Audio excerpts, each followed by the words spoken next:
সংগঠনের তাকে সমস্ত রাজ্যের যে আন্দোলনের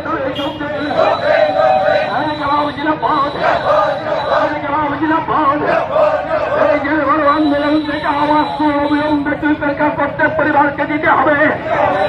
এই যে বড় আন্দোলন থেকে আওয়াজ অবিলম্বে বিদ্যুতের বর্ধিত মাসুল হ্রাস করতে হবে। অবিলম্বে বিদ্যুৎ বর্ধিত মাসুল হ্রাস করতে হবে। অবিলম্বে স্মার্ট মিটার বাতিল করতে হবে। অবিলম্বে স্মার্ট মিটার বাতিল করতে হবে। বিদ্যুৎ নিয়ে মোকাবিলা এলাকার সাথে নকল্যাণ জবাবে